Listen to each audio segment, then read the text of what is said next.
Let's talk Browns. Alright, so we watched another debut of Johnny Manziel versus the 49ers. And of course, he did exactly as we expected him to do ever since the last start that he had against the Steelers, which was pretty good statistically. And today he had a pretty good statistical game. 21 to 31, 200 yada yards, 1 touchdown, 1 interception. Isaiah Crowell, of course, had a great game, as did Duke Johnson on the ground. Browns defense, of course, they had a great game against the run and the pass. But then again, do understand they are playing against, sorry, it's dark. They are playing against they played against the San Francisco 49ers, who, for all intents and purposes, after not the drive and not the fumble, okay, but after the blowout, when the Browns went to Denver with Bud Carson and they lost the AFC Championship game, and I watched the 49ers smoke the Broncos like every team that the Broncos played against to get to the Super Bowl via the Browns did. Giants, Redskins, then the 49ers. I said, you know what? There's something about that 49er team that I like. So I went back during the offseason after the Super Bowl, studied the 49ers history, and I wound up switching over to being a 49ers fan. I know, you abandoned the hometown team. Hey, I can tell you, I was 18 years old? How much losing do you expect a young guy to stomach? So anyway, I was a Niners fan for a long time. And, of course, it kind of waned as, the winning started dropping off. And it didn't mean that I jumped back on the Browns, because I always kept up with the Browns' progress to see what they were doing. But it was just one pathetic season after another, just like this season. So, naturally, I knew at the beginning of this season right here that the 49ers would finish last in their division. So, the Browns winning this game was no shocker. Actually, I'm surprised that they won it as well as they did, because I knew that the 49ers at least had some semblance of an offense. With Carlos Hyde, who of course didn't play today. He's been out with an injury for the past couple weeks.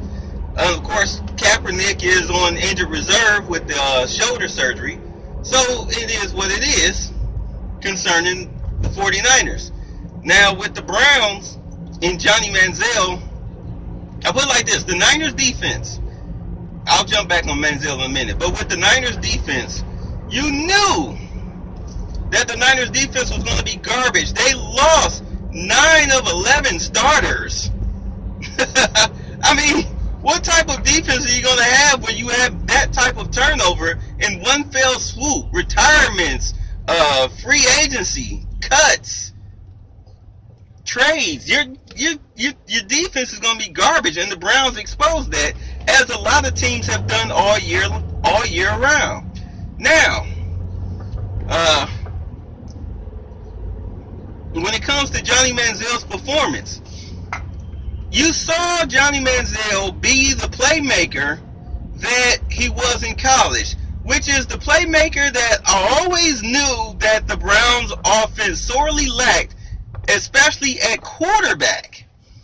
Because if you look at the AFC North Division, Ben Roethlisberger is a playmaker. Joe Flacco is a playmaker. Andy Dalton is a playmaker. Johnny Manziel is a playmaker.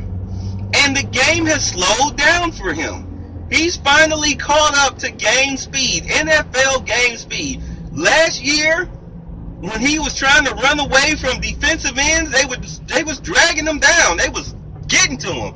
This year, he's running away from those guys. He's spinning out of their tackles. He's juking them. and he's making the play. Now, of course, the interception that he threw over the middle, I mean, just like Patton said, hey, I can't fault him for that. He was just trying to make a play. You can't fault a quarterback that's actually trying to, I'm sorry that I'm dark. You know, it's 4:52 in the winter. What can I say? But anyway, you can't fault a guy that's trying to be, that's not better. Is that better? I can't drive like that. You can't fault a guy for being a playmaker. Flat out. Because he does make plays. Now, as far as all the off the field stuff, I mean, he's still, 22, 23 years old. He's still a kid. Eventually, he will grow into being an adult. All right? Nobody stays a child forever. Nobody that realizes the responsibilities that are on their shoulders. They don't stay children forever. They do eventually grow up and become productive and progressive human beings. Other than that, they find themselves, well, on the tail end of life. So, you have to cut, in all honesty, you have to cut him a little slack. Even though I don't agree with everything that he's gotten himself into, I can just say that I understand. It doesn't put me on the bandwagon. It just says, you know what? Hey, you got 3 more games to go. You know, hopefully the offensive line can protect him like they did today. Hopefully he can keep out of harm's way like he did today by his scrambles and juke moves and runs, and finish out the year. And then hopefully next year, with the right talent, and I still say with your number 1 pick, go ahead and draft Ezekiel Elliott. If he's the best running back in the draft, draft him. Don't waste time. Don't dick around. You don't need Joey Bosa. What the hell?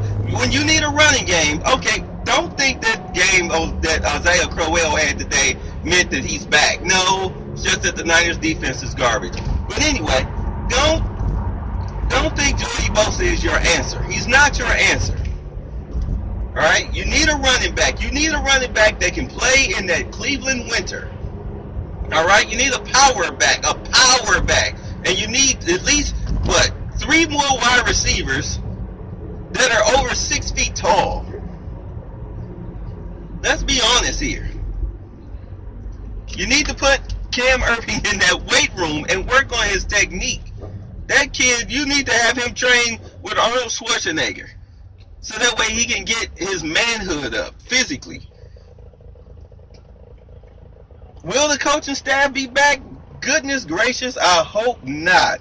Save for John DeFilippo. At least he knows what he's doing. Finally, he said, you know what? Let's start running the football past the first quarter. Goodness gracious. Woo, like, see what happens when you actually run the ball, Flip?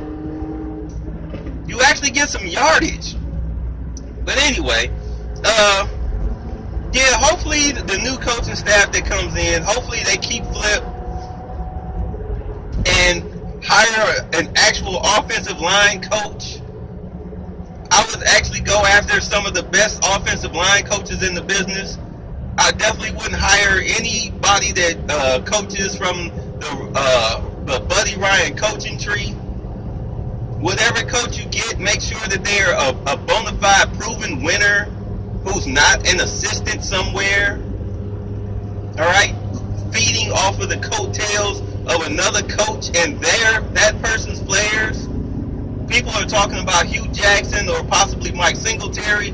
I don't have a problem with either one of those, especially Hugh Jackson, because I remember that one year that he was the head coach of the Raiders, I thought it was kind of stupid for them to fire him after a year, but because he brought some form of stability to that team before they gave the job to Jack Del Rio. But anyway,